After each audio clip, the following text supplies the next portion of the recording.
we move then to a final comment for tonight, and this is going to be a brief one. This bit of the video is going to be clipped because it's connected to my prior remarks, but it's not in a direct continuity. And I wanted to discuss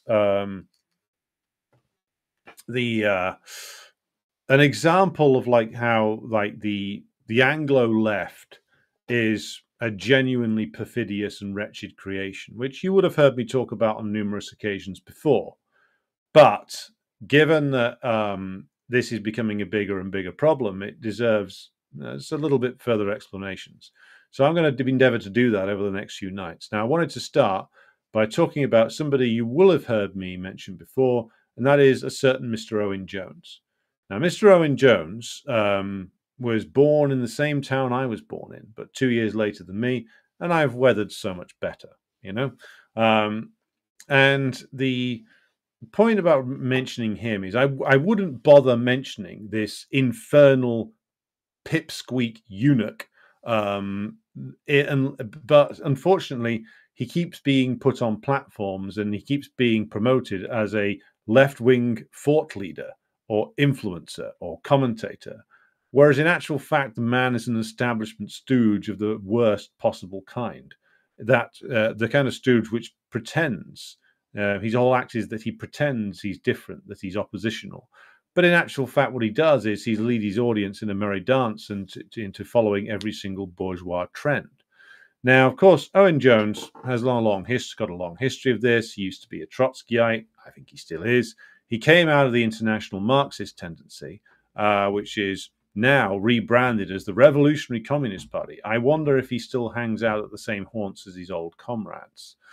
But he emerged around about 15 years ago as part of the sort of new generation of left media figures. So it's him, Aaron Bastani, Laurie Penny, if anybody remembers her. I certainly don't, or barely do. Ash Sarkar being another one. Various others who were they all were propelled forward at the time of the student occupation movement 14 years ago now. And Jones sort of rode this wave and put himself about at the Guardian as like I'm just a working class bloke, act, pretending to be in opposition to government cutbacks, pretending to be a big time radical, getting stuck on every single platform of a TUC organized event over the course of the 7 or 8 years from 2010 to almost the end of the decade. And he was always put on these platforms, despite the fact that he'd done nothing. He was being brought on there to talk about something or another. At one point, I was in a seminar with him in Manchester where he was going to be talking about housing. And it was clear as soon as he opened his mouth, he had not the slightest idea of the subjects upon which he spoke. So even me back then, because I was still in a Trotskyite party myself, I got up and said, well, there needs to be a mass nationwide program of council house building. And unless we're prepared to do that and burst the house price bubble and accept the consequences then of doing that, then we're going to be fiddling whilst Rome burns, essentially. And Owen looked horrified. Maybe he has some rental properties that he doesn't want to put at risk. But the point is that this moron, this opportunist, this hack, this eunuch is held up as some sort of thought leader, whereas in actual fact he barely has two thoughts to rub together. And my point about him backing up every bourgeois narrative going is that, of course, Jones, being a social democrat, is an anti-communist. He has, of course, repeatedly denounced all of the actually existing socialist countries, including Cuba. He's called for the removal of socialism in Cuba and the ushering in of sort of a Gorbachevite period, which would lead to, of course, the destruction of socialism in Cuba. That's what Jones is ultimately in favor of, though he pretends that he's not. One of the slippery things that he does, which is a trick he learned from the Trotskyites, which is that he will declare that, for instance, with regard to Cuba, the Castro regime must go. But, the Cubans should keep the benefits of it. This is the old line the Trots used to use about the USSR and the people's democracies in Yugoslavia. Oh, the regime must go. But, I want to see the nice bits preserved. Again, it's the Trotsky line about the USSR. Whereas in reality, if the Trotsky line did come to fruition, it was put into place by Gorbachev. And look at the results.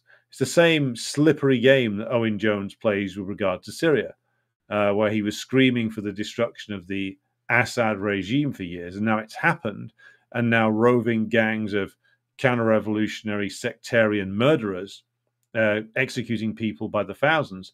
Jones says, "Oh my God, I didn't want this." Well, who do you think was leading the Syrian counter-revolution, Owen? Who do you think HTS/Al-Qaeda/ISIS work for? Who did you think was leading that march on Damascus? The answer?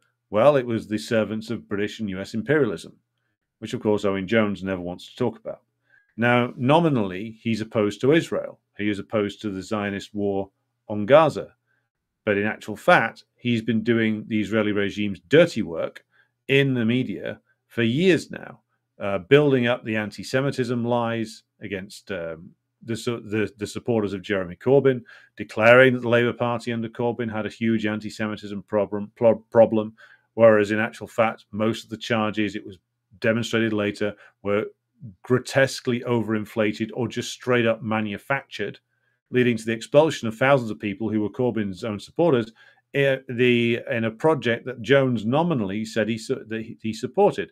So at each stage, Jones does two things: tacks to the left to try and pretend that he's on the side of the radicals, but in reality makes tap dances to the right to make sure that he's solidly in the same column as ruling class interests, calling for the destruction of the Syrian government led by President Assad.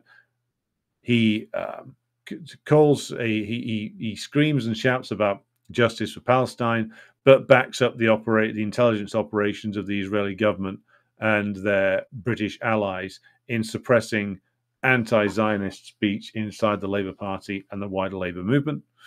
And that added to this, of course, as I said earlier, the man is a rabid anti-communist. Now, further to this, of course, Owen Jones has earned, justifiably so, the ire of other groups, particularly those who have been taking a stand against gender ideology, and see my previous video on this if you haven't done so already. Jones is also an enthusiastic proponent of gender ideology. In fact, that's for him, it's a risk-free thing. It was until recently, because it enabled him to seem oh so radical whilst risking no offense to his ruling class sponsors, of course. And of course, he's got involved in the attempts at online cancellations of various different, what are referred to as trans exclusionary radical feminists or TERFs. He is engaged in spiteful Twitter spats with various different people, declaring that they can't tell him what a woman is, and therefore any man who has a random strange thought in his head can become a woman just by desiring it to be the case. And Jones has been a backer of the most radical ends of the gender ideology movement. Again, a movement that is backed by and funded by the ruling class, including by the likes of Warren Buffett himself, who invested heavily in drugs like puberty blockers. So Jones has been all in on this. He's been all in on summoning up online pile-ons against, mostly women, it must be said. In fact, it seems that Jones has a real problem with women. And that isn't just because Jones himself is a homosexual. It is because there's plenty of gay men out there who don't have problems with women. Jones does, quite clearly, and clearly does not like being contradicted by women. In his defense, he summoned up the great excuse that he can't be a woman hater because his mum says he's not, which is an excuse so lame it would belong on a badly forged schoolboy's note about why his homework had been eaten. I didn't do it. My mum said I didn't. I didn't forget it. My mum says in this note I've got here, teacher, that I'm a very good boy and would never do something like that. It's bizarre. And thankfully now he is finally getting denounced. He's getting denounced by anti-Zionists and anti-imperialists. He's getting denounced by various different feminist groups, for his associations with gender ideology.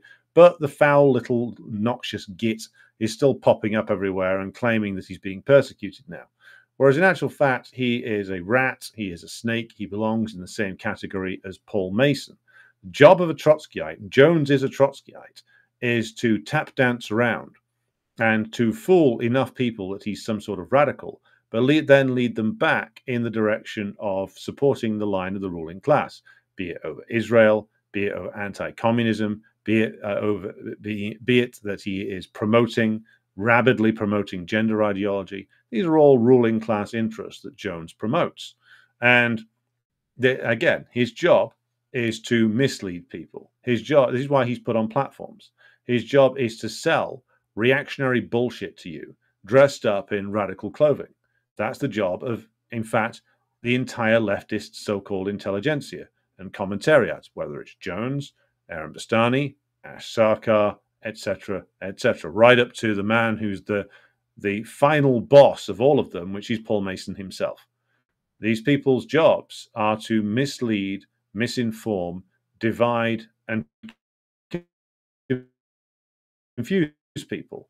And so when you look at whatever the hell it is that Owen Jones is saying on any particular day, always bear in mind his real bosses lie within the ruling class. No matter how much he screeches and squeaks about how much he's in favor of something progressive, look at who he is: a reactionary, an anti-communist, a man who has been rabidly in favor of regime change in Cuba and Syria and Libya and all manner of other places, a supporter of Zionism, a supporter of the ultra-reactionary anti-woman, anti-children gender ideology, an all-round foul, obnoxious, intellectual eunuch for hire by the ruling class. In